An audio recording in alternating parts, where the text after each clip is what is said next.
আসসালামু আলাইকুম গাইস, আশা করি ভালো আছেন। আরও একটি নতুন ভিডিও নিয়ে আপনাদের সম্মুখে হাজির হইলাম।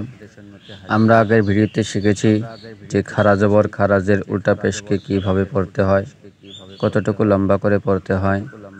আজকের ভিডিওতে আমরা এমন কয়েকটি চিহ্নের কথা জানব বা শিখব যেগুলি কোরআন শরীফ যারা পড়তে চাই তাদের জন্য খুবই বেশি দরকার বা প্রয়োজন হয়ে থাকে।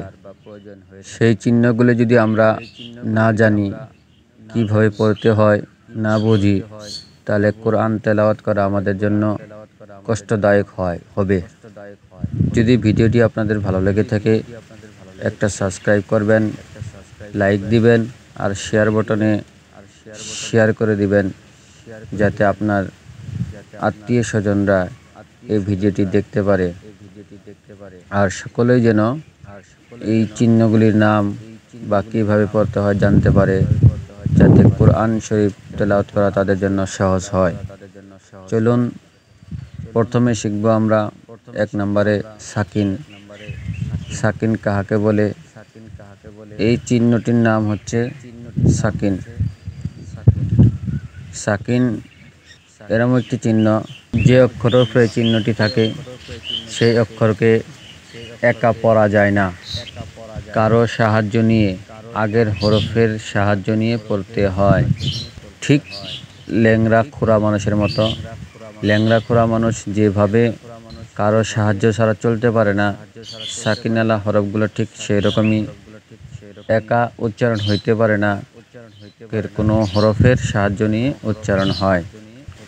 2 নম্বর তাসদিদ। এই চিহ্নটির নাম হচ্ছে তাসদিদ।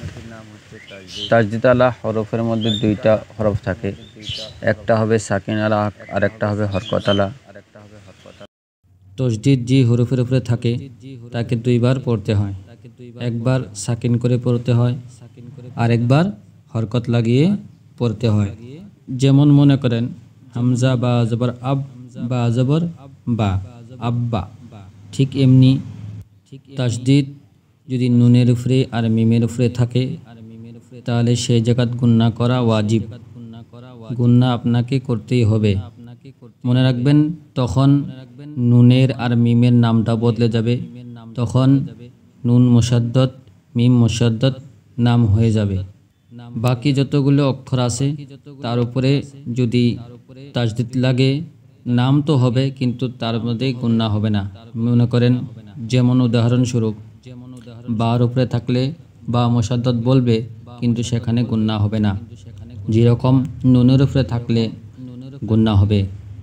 উদাহরণস্বরূপ হামজা নুন জবর আন, নুন জবর না, আন্না। এই যে লম্বা যে করলাম, এটা হলো শুধু তাসদিদের জন্য করলাম।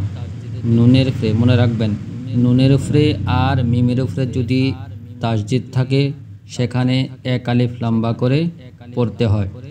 আবারও বলছি, নুনের উপরে আর মিমের উপরে যদি তাসদিদ থাকে সেখানে 1 আলিফ লম্বা করে পড়তে হয়। এই কায়দাটি সচরাচর কোরআন শরীফের প্রত্যেকটি লাইনে আসে। এই জন্য আপনাদেরকে আগ্রহের সহিত বলতেছি, ভালো করে শুনুন এবং ভালো করে বুঝে কোরআন তেলাওয়াত করার চেষ্টা করুন।